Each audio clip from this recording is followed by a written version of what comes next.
Can the Ravens continue to keep their own free agents at the pace they'd like to? We answer that and more next here on Locked On Ravens.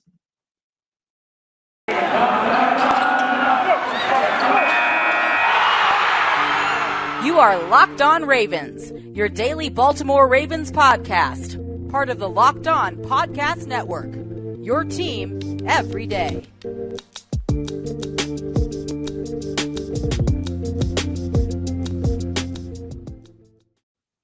And we return here with another episode of Locked On Ravens. I am your host, Kevin Ostreicher of Ravens Wire. Of course, we're here on the Locked On Podcast Network, your team every day. We're free and available on all platforms. And thank you for making Locked On Ravens your first listen of the day. We're back here. It's Wednesday, and we are coming to you the day after Tuesday, February 22nd, 2022. A lot of twos in there. 2022. So really good stuff there. And then obviously the Tuesday part of it's awesome. But now we're here on Wednesday, and Wednesdays do mean mailbag episodes here on Locked On Ravens. And we have 4 really good mailbag questions here today. So it makes it easy. We'll split them up into 2 segments. We'll go 2 questions in the first segment, 2 questions in the second segment, kind of keeping the spirit of that Tuesday alive. But then in the final segment, we'll also be just looking at some more mock drafts from Mock Draft Monday from Twitter that we did not get to on Monday because we did get a lot of submissions. So again, thank you for that. But generally here, we're going to be talking a bit about Lamar Jackson's extension and kind of how that will impact the team in future years and just what it could look like depending on certain milestones that are hit by the quarterback, whether that is certain incentives or a Super Bowl, for example, and much, much more. And just if the Ravens can keep their guys at the rate that really they want to and have been over these last couple of seasons with a huge contract extension for Jackson likely coming down the line at some point. So a ton to get into today. Before we do that, though, be sure if you're here with us in video form, so you can see my face and backgrounds and everything on YouTube. If you're here in video form, be sure to like the video, subscribe to the channel. It does help out a lot. And our first goal here is 1,000 subscribers. And we've grown so much over this past month. And really ever since we started the channel months and months ago, we're about 150 away, a little under 150 subscribers away from the goal. And really the first one that I've had since day one of doing this YouTube channel, starting it back early September before the season started. So it's been steady growth. I've been really excited. So thank you for if you've already subscribed, and if you haven't and kind of thinking about it, I highly recommend you do so. Also, if you hear an audio form, I can't forget audio form, of course. Be sure to follow us, whether it's on Apple Podcasts, Google Podcasts, Spotify. Thank you for listening, whether it's on your way to work or wherever you're listening and whenever you're listening. I greatly appreciate it. Turn notifications on. Our content comes out Monday through Friday at 6 a.m. Eastern time. And also be sure to follow me on Twitter at KOstriker34 and the Locked On Ravens account at Locked On Ravens. So let's dive into these mailbag questions here. And we'll start off with a bunch of notes from Be More Finest. And he just lays them out here. I'll read through them and I'll touch on all of them. So Be More Finest says, center, yeah, always my concern, LOL. Who would be a good and also affordable for us at center? Jensen, Bozeman, Ben Jones, or other. And please do say draft first round because we didn't take Creed last year. So what Kansas City took in the second round should have been our savior at center at 27. So yeah, a lot of center talk here from Be More Finest. And to his point, the center position, if the Ravens don't re-sign Bozeman, becomes critically important because for those who watched the Ravens in 2020, before Bozeman took in that role, and in 2019, Matt Skura actually had a very good year before obviously tearing up his knee and having that really gruesome injury. 2020 was the year of Lamar Jackson looking like Odell Beckham. I've said it time and time again here on this show, but I mean, literally, the snaps were errant. It resulted in turnovers or loss of downs pretty much because Jackson had to go back and, kind of fall on the ball 10 yards behind the line of scrimmage. Center becomes so critical for this team. Looking at the draft, Tyler Linderbaum is obviously the top guy in this draft. He is by far and away. He's one of the best graded center prospects in years at the position. Spencer Schultz has talked a bit about him on this show, and he has great insight on all the draft prospects. He is the draft season expert and has kind of looked at where he could fit on this Ravens team. And it seems like he is definitely not like this power mauler type player. A little bit, Spencer thinks he's a little bit on that undersized rank as well. And, That's all completely okay. He doesn't necessarily know if it's a scheme fit. I don't know if it's a scheme fit. So, there are a bunch of things that can go into a decision to draft a player based off of how highly graded they are versus, hey, is this a fit for our team? I would be fine with the pick of Linderbaum at 14 if Bozeman does leave, purely because I know that they just can't afford a talent drop off in at that position. Now, some veteran options who I think that would be the route they went in free agency if Bozeman left. I think they just would need that proven player. Now, not saying Linderbaum couldn't come in and contribute, but I think Jensen, what's his price range? Maybe it's a bit outside what the Ravens could offer. Be more finest mentions. Ben Jones here, and obviously Bozeman himself. But there are other players out there like Matt Brady's from the Carolina Panthers, who formerly was a Denver Broncos snapper.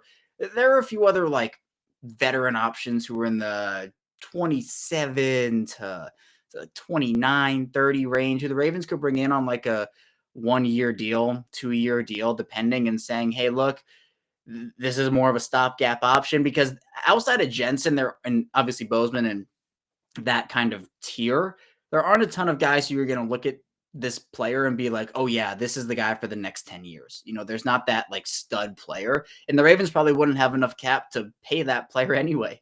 So there's also like Brian Allen from the Rams who could do well. But I think for me, like a Jensen would be great. I think Allen you could get away with for a couple seasons. Same thing with Brady's. But I think if Linderbaum's a choice, I'd be fine with it, definitely. Again, even if the scheme fit isn't perfect, and no player is going to necessarily be perfect in a scheme, right? There are always going to be some drawbacks, some limitations. Some players fit almost seamlessly. Some players take a while to adjust. I think Linderbaum, even if he comes into Baltimore, he would be a good player on the Ravens. I'm not saying, well, just because he's not the perfect scheme fit doesn't mean that he's going to be terrible. That's not what I'm saying whatsoever. So, yeah, the whole Creed Humphrey thing, I love the Rashad Bateman pick. I think that was the absolute right selection at 27. Owe also, I was a little more unfamiliar with his game as opposed to Bateman. I studied Bateman for a long time. I studied Owe as well, but there I thought Humphrey could have been the pick. I also like Jeremiah Wusu-Koramoah and a couple other guys in that spot, but the Ravens not having a second round pick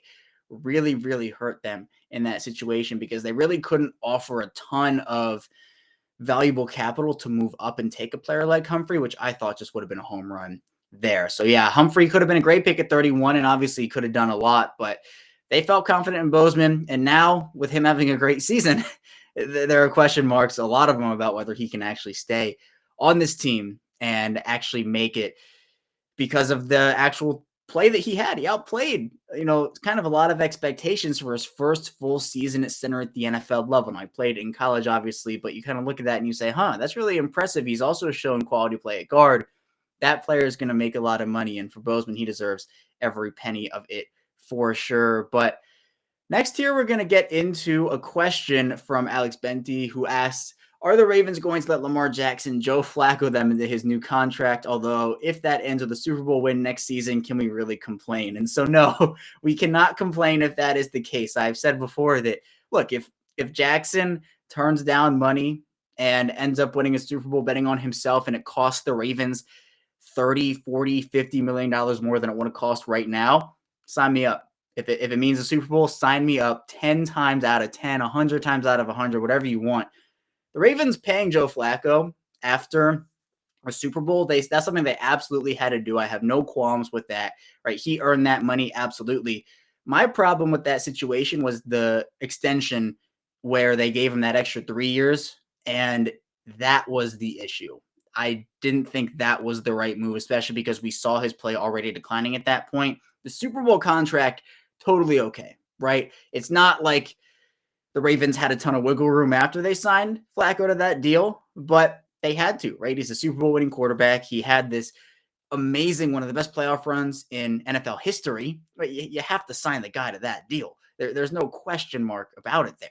But for Jackson's case, if he says, I don't want to take this deal right now, whatever it is, because I'm going to bet on myself because I had a down end to my 2021 season. I want to bet on myself in 2022. That's great. That's awesome for him. I think he should absolutely do that if that's what he chooses to do. Now, there are obviously, and we've talked about this before, two pros and cons to both sides for signing an extension right now or waiting to sign an extension after this season or whenever it comes. For Jackson, obviously, some of the cons of waiting is if he gets injured or if he has another down season, that could arguably lose him a bit of money and a bit of leverage with the Ravens. But if obviously the very, very upside of that is if he ends up winning the Super Bowl or having a deep playoff run and having another MVP type season, then he has all that leverage and he can say, hey, I had my 2019 MVP season. 2020 was pretty good.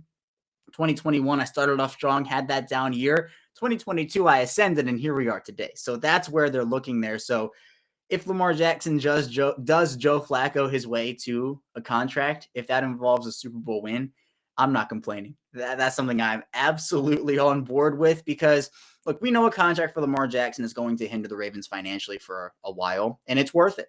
Jackson is that type of player. He's going to earn every penny of that deal, whether it is 35 annually, 40 annually, 45 annually, whatever it comes out to in terms of average annual value, he's earned it. He's one of the bright young players in this league, a great quarterback. And I think that for whatever he earns, whatever he signs, and whatever that deal comes down to, I would be shocked if it's not with the Ravens. Like, I would be absolutely floored. When and if this deal does go down for both sides, I think it'll be one that Jackson would have earned and the Ravens will be happy with and say, hey, look, this is a guy that we know can lead our team, and that's what they want to do. So I'm all for the Joe Flacco, Lamar Jackson comparison there where, Joe Flacco turns down the money, wins the Super Bowl, gets the huge contract extension. Well, let's do the same thing with Lamar Jackson. Turn down the contract, win the Super Bowl, get the money. That's what I'm on board with for sure. But we'll head into our first break. When we get back, we'll be diving into more mailbag questions, so stay tuned for that, and we'll be right back.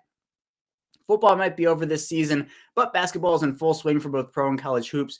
From all the latest odds, totals, player performance props to where the next fired coach is going to land, BetOnline.net is the number one spot for all your sports betting needs. BetOnline remains the best spot for all your sports scores, podcasts, and news this season. And it's not just basketball. BetOnline.net is your source for hockey, boxing, and UFC odds, right to the Olympic coverage and information. Visit the website today or use a mobile device to learn more about the trends and action. BetOnline, where the game starts. We're back here with our second segment of Locked On Ravens.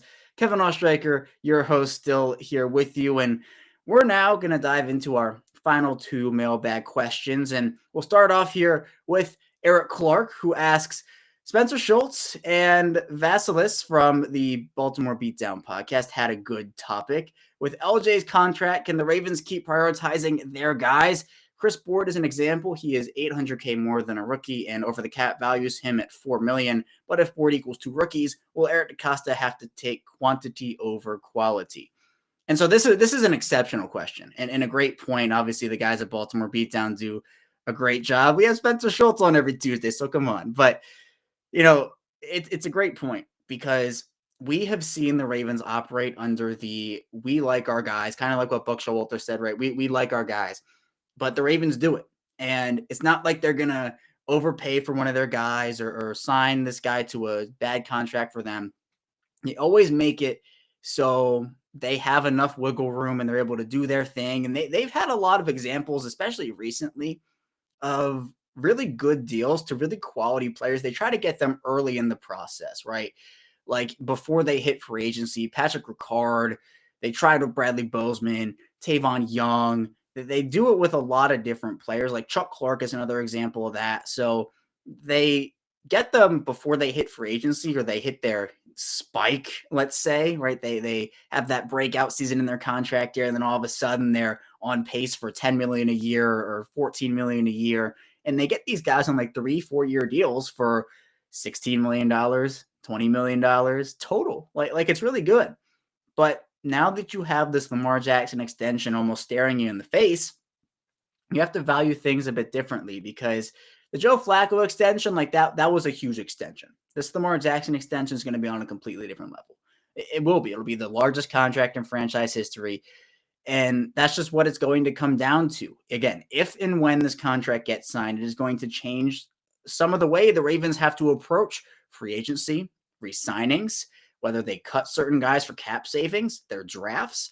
It's going to impact a lot. Now, I'm not saying that, all of a sudden everything's going to change and nothing's going to be the same. That's not how it works. They have a lot of smart people over there in Baltimore, starting with Eric DeCosta and going on down that ladder where they understand how the cap works. They understand how to make it so that Lamar Jackson's cap hit won't be $85 million in the first year, right? They have those experts and everybody who come together, make sure that, hey, we're going to give Lamar Jackson what he's worth, but let's make sure it's worth our while too, so we're not crippling this franchise for the next 5, 6, however many years it is.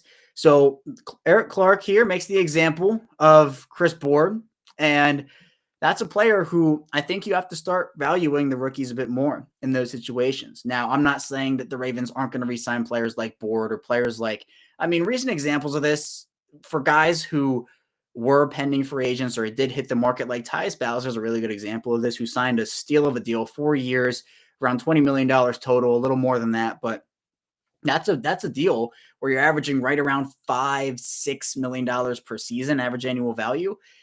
That might not be a deal the Ravens can afford to make, or maybe they can make 1 or 2 of those as opposed to 3 or 4 or 5 of those, because trading for guys like Calais Campbell and restructuring those deals, where's that money going to go? That money's probably going to go to Lamar Jackson. We're going to probably see some defensive overhaul this offseason. And so, for example, Brandon Williams and that money, where are you looking at that if you sign him to a 2-year extension, which I don't think is what's going to happen. But in the event that they would, if they don't, and to kind of say, hey, we're not going to do that because we know that money has to go to Lamar Jackson. Calais Campbell, if they don't re-sign him, if they are weighing between Calais Campbell for, I don't know how many years or how much money annually it would be, but they understand that they can't commit long-term dollars to a ton of different people because Lamar Jackson is going to take up a significant amount of their cap. Now, it's not saying they can never sign any big free agent again, right? The Chiefs signed Patrick Mahomes to a massive, massive, massive contract. They signed Joe Thuney. They traded for Orlando Brown Jr. with the intent to extend him, right? They have other players. They got Chris Jones back, who I thought was gone after that Mahomes deal. So they have players who have big contracts. The Ravens also have players who have big contracts, right? Ronnie Stanley, Marlon Humphrey. But what Eric is kind of getting at here and what the guys on Baltimore Beatdown were talking about was, I think at the rate that the Ravens go with re-signing their own guys and trying to get those deals, I think it'll be a bit different and we won't see as many of them. But I think also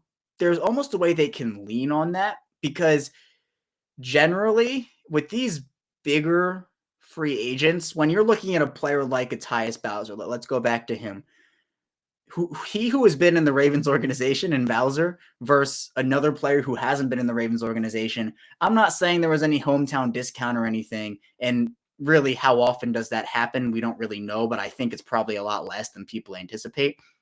But there is a sense of, being familiar with an organization, understanding what's needed of you, understanding what your role is, understanding your teammates and your coaches and just how everything works. It's comforting, and I think leads some players to say, hey, I'm getting offered $2 million a year less or $1 million a year less to go back home and have that sense of comfort in a very model, top-class organization. I'm just going to stay. And I think that the Ravens can lean on that.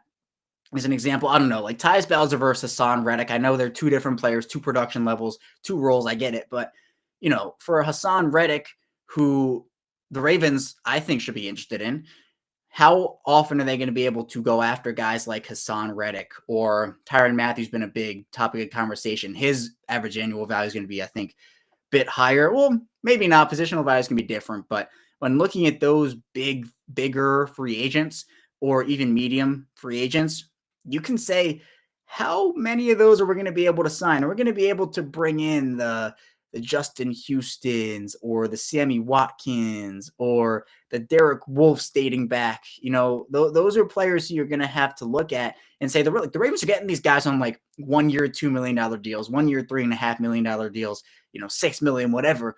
But they can't stack, $4-6 million a year deals and have that come out to $24 million a year. And then all of a sudden be like, hey, we now can't fill out the rest of our roster because we have X amount of dollars committed to Lamar Jackson, X committed to Marlon Humphrey, X committed to Ronnie Stanley, et cetera, et cetera, et cetera. It's a matter of how they fluctuate their cap. And I believe they can do that to the point where they can still sign most of their players. But I think we will see a downtick, and we've already seen it, right? The Ravens are good at drafting and developing guys. They are not perfect. They are far from it, as every team is far from perfect in that situation. There have been certain positions where they've been better at drafting than others. And I just think you can build a team by doing what the Ravens do because they have proven that they can do it. With some front offices, with some teams, some coaching staff, some players, it works. For the Ravens, it has worked. For other teams, it has not worked. And from Eric DeCosta's press conference, from John Harbaugh's press conference, you can tell that they have a plan and they're not just thinking for next season, they are thinking for down the line as well. And that is a very big picture thing to have. I think it is the right view to have. But the Chris Bohrs, the Tyus Bowsers, etc., they're guys who they draft and develop. We've seen Zadarius Smith leave and Matt Judon leave, etc., etc. This offseason, Bradley Bozeman, Sean Elliott, Anthony Averett, etc., those guys are more top of the line price range guys. It feels like maybe Elliott not so much because of his injury history, but I think the Ravens will have to rely on getting these guys early in their rookie deals, or at least kind of midway through their rookie deals, and saying, hey, we know you haven't signed a big contract yet. You're on a rookie deal. We're going to give you X amount of guaranteed money, 3 years, 20 million, 3 years, 22 million, instead of having to then, after the rookie deal, they hit free agency, and then you have, oh, wow, this player played out of his mind in his final season. He's commanding 4 years, 54, or 4 years, 46, right? That's a different thing. So they're going to have to rely on, I think, getting those guys under contract a bit earlier. I think, again, a Jackson extension is not going to cripple the team so much where they can't sign anybody else, and all of a sudden they're only drafting and signing, vet min guys. That's not how it's going to work. The Chiefs are one of those teams who have proven that that is not the case, that you can still operate with having a quarterback on a huge deal. And there are obviously other teams beside the Chiefs as well, but you have to be good with the cap. You have to know what to do with the cap. And I think the Ravens are definitely one of the teams who can do that. And then our last question here comes from Mark Lewis, who another Baltimore beatdown. Yes, keep listening to the Baltimore Beatdown podcast. I love all the support for Spencer and his show. But he says, so I was listening to Baltimore Beatdown the other day, and one of the commentators made a good point regarding how the Ravens have historically built the team. Example, through the draft with as many picks as possible, signing their own and signing one big name and a bunch of release players, not to ruin their comp picks. That has generally gotten to the playoffs, but hasn't been to the AFC Championship game since the last Super Bowl year. With that said, the commentator suggested we sign big-ticket free agents this year to give ourselves the best chance. The idea was that although the players may have large cap hits, the team can just keep kicking the cap hits down the road year after year since the NFL isn't going anywhere, thus essentially never having to take the blunt of these high-profile player cap hits. Thoughts? And so this is another very interesting point because we've seen teams do this where they will, whether it's voidable years, which the Taysom Hill contract, that's like I think that was the biggest blow up of like voidable years where the Saints signed Taysom Hill to that huge contract extension, actual, money wise, but it actually wasn't what it was. But it's all, again, I think about how teams maneuver through the cap. Like you can make Lamar Jackson's cap hits decently minimal throughout the first couple years of that deal, but then they're going to shoot up because if you do keep kicking the can down the road, like for example, this is what they've done with Brandon Williams and kind of extending / restructuring guys. It does kick the can down the road a little bit. You can convert stuff into signing bonuses or X or Y or incentives or whatever it may be. You can do that and create cap room. There are always ways to create cap room in any given year. Now, I will say it does catch up. Like there are very rare situations where it never catches up to a team. But the thing is, the way it catches up and how hard it catches up, I think are two different things. Where sometimes you can kind of manage it and be like, yeah, it didn't really hit that hard because we maneuvered this and maneuvered that and figured this out and figured that out. That's where the Ravens would have to be in the situation. So if we're talking like the Ravens re-signing Bradley Bozeman and signing Tyrann Mathieu and signing X and Y and Z and just having all these star players come to Baltimore, you can do it, but you're going to have to make money elsewhere. I think that starts with the Lamar Jackson extension because that in itself frees up money for this season. And then you can have that kind of, hey, we're going all in mentality where the Ravens can say, yeah, we're doing it. But at the same time, we know we freed up the money so we can do it this year. But then it's, again, next year, they got to do more. And then 2023 and 2024 and 2025 and all, they got to do more and more and more and more. So I think it will always catch up to teams It's just a matter of how hard it hits when it catches up. And for the Ravens, they have the ability to sign, I think, one or two big guys this offseason. Will they do it? We don't really know. But I think they have the potential to. And I think that they kind of have to at least explore that route very seriously because of how the NFL is moving and how the AFC in particular has grown. So I'm all for that. But again, it will catch up to the team. It's just a matter of kind of how hard it does. But we'll head into our final break now. And when we get back, we'll talk about some mock drafts from Mock Draft Money that we didn't get to then. So we'll get to them in the next segment. So stay tuned for that. And we will be right back. This is the time of year that people are pretty much giving up on their New Year's resolutions, but don't do that this year. Stick to your resolutions, and if that is eating right, do it thanks to Built Bar. If you haven't tried the Built Bar Puffs, you're missing out on one of Built Bar's best tasting bars. The Puffs are the first ever protein-infused marshmallow. They're fluffy, they're marshmallowy, and they're not just a protein bar. They're a treat, and they're covered in 100% real chocolate. All Built Bars are covered in 100% real chocolate. They're low calorie and high protein. They contain 130 calories, 4 grams of sugar, 4 net carbs, and 17 grams of protein. They also have a ton of great flavors. So go to built.com, use promo code LOCKED15. Get 15% off your order. Use promo code LOCKED15 for 15% off at built.com. We're back here with our final segment. Here at Locked On Ravens, Kevin Oestreicher, your host, still hanging out with you here. We had great mailbag questions that we dove into. And again, if you want to have your mailbag question read out on this show, I put out a tweet every Monday evening, Monday night, kind of varies a little bit. And you can just comment it down below there, and we will talk about it on this show. But let's dive into more mock drafts that we got for Mock Draft Monday. And it's really exciting to kind of be in this draft season right now where, you're looking at a team that has a lot of areas to improve in, but has the necessary draft capital to do so.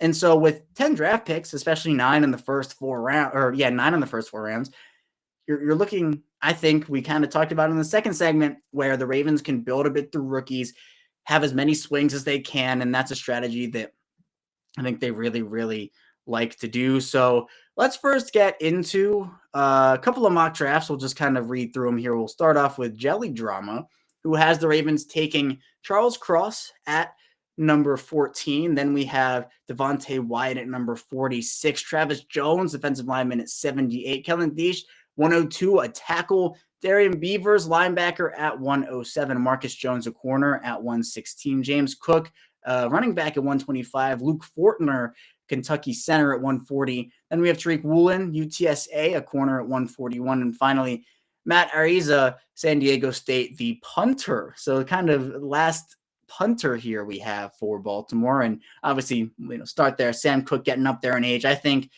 it might be a couple more years Sam Cook has, but if the Ravens want to free up a little bit more cap space, Cook is an option for them. But yeah, I had Charles Cross going in my mock draft from Mock Draft Monday. But Jelly Drama here has tackle, defensive lineman, tackle. And that's really interesting because obviously the trenches are my number one need, right? Obviously, offensive tackle is huge for them. Center, depending on what happens with Bradley Bozeman. And then defensive line with Calais Campbell, Brandon Williams, we don't really know. So that's all very, very big. But I love the prospects here. I mean, Charles Cross, obviously, I talked about him on my Monday show if you haven't checked that out. But more of a pass protector than he is a run blocker. That doesn't mean he's not good at run blocking. His strength is just in pass protection. But then you have Devontae Wyatt, who is, I think I would be shocked to see him here. He, to me, is anywhere from the mid-teens to a late first-round pick. I'd be shocked if he actually fell into the second round. But hey, if he's there in the 45, 46 range, I'd love for the Ravens to take him. Travis Jones, another guy for them there. I think it is important for them to have some veterans on the defensive line. So whether it is re-signing Calais Campbell, re-signing Brandon Williams, I think that's great. And then obviously they have Justin Madubuike and Broderick Washington as well. But other than that, you have needs-based here while also getting some really quality players, the best player available strategy. Like Darian Beavers, I like. James Cook is a great option as like a third running back. Tariq Woolen, I think, is a steal at 141 there at a UTSA. He had a good Senior Bowl. So, yeah, I think for the Ravens, they make out well here. I think Jelly Drama did a very good job overall. Let's dive into now one from B. Ward, who has the Ravens taking Tyler Linderbaum, the center out of Iowa, obviously at pick number 18 because there was a trade made. We'll get into that trade So the Ravens end up trading pick 14 and a round 7 selection, it looks like, at 231. And the Ravens get back number 18, number 50, and number 98. So the Ravens again, Linderbaum at 18. Then you had Daniel Falele, number 46. That's tackle out of Minnesota. Kyler Gordon, the corner out of Washington, at number 50. Travis Jones, like there's Travis Jones again, defensive lineman at number 78. Boye Mafe, edge out of Minnesota at 98. Luke Goedeke, Central Michigan tackle at 102. Marcus Jones, corner from Houston, at 107. Jack Sanborn, Wisconsin linebacker at 116. Neil Farrell Jr., LSU defensive lineman at 125. Then Jake Ferguson at number 140, tight end out of Wisconsin. D'Angelo Malone, the Western Kentucky edge rusher at 149. Then we have Kennedy Brooks. The pick is cut off. I can't see the pick. But regardless, I think this is a good mock draft that addresses the Ravens' offensive line in a big, big, big way. Going back-to-back offensive line, usually people are saying, why don't you go defense, or why are you taking 2 offensive linemen?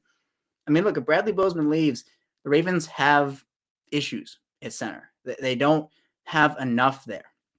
We talked about Linderbaum in the first segment, how he might not be the most amazing, perfect scheme fit, but I think he can still come in and play very quality football for a very long time in Baltimore if he is that selection. And then you have Daniel Falele, who had like an up and down senior week. Like there were a couple of viral clips of him where he was just getting pushed back and mauled and fell on the ground and stuff, but he is an imposing presence.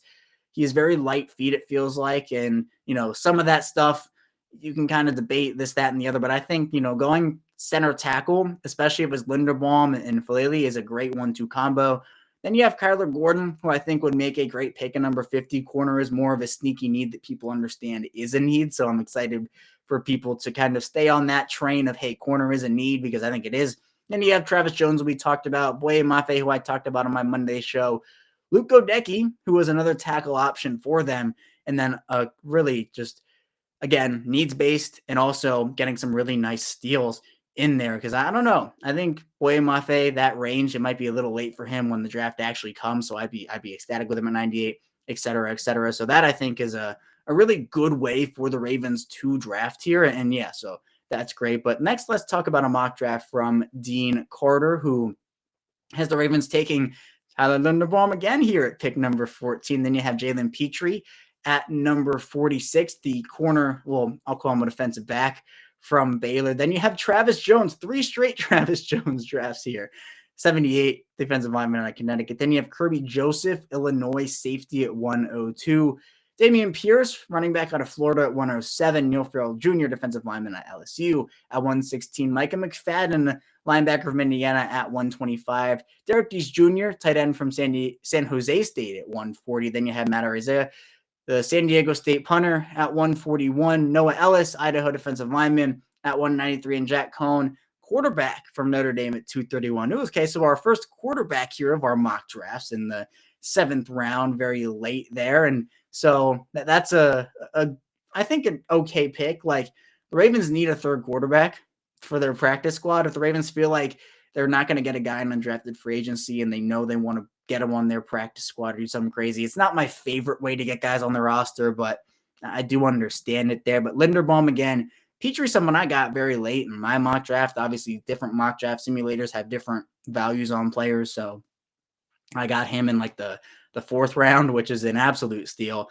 Travis Jones is a draft crush, apparently, of some guys here. So I like Travis Jones a lot, but this one's interesting because there's not a tackle selected in the entire draft. I would be floored if the Ravens didn't take a tackle in this draft, mainly because it'd be 2 straight years without the Ravens taking a tackle in the draft. And I think look, if they sign a top free agent tackle, maybe, just maybe, they don't need one. But I think they do need young talent there, and it'd be pretty shocking there. There are 2 defensive linemen three defensive linemen taking here. I think that's a little too many. I'm going more with 2. I think the Ravens are going to take 2 defensive linemen when it's all said and done. The punter there is obviously, again, if the Ravens want to free up money, with Sam Cook.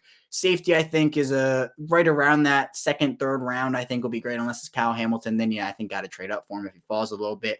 Tight end, sneaky need, so I like that as well. And then, yeah, linebacker in the 4th round. I don't think that's a terrible selection. I mean, if the Ravens don't resign Josh Bynes, don't resign LJ Fort, Chris Board, they're going to have some holes there. And so McFadden is a guy who has some development to do, but is a guy who has a very, very, very high motor. So those are all the mock drafts we'll do here today. We still have a few more to get into, but we'll try to get into those throughout the rest of the week. But that's all I have for you here today on Locked On Ravens. We'll be back here tomorrow. We'll be diving into more Ravens talk. So stay tuned for that, and I will see you tomorrow.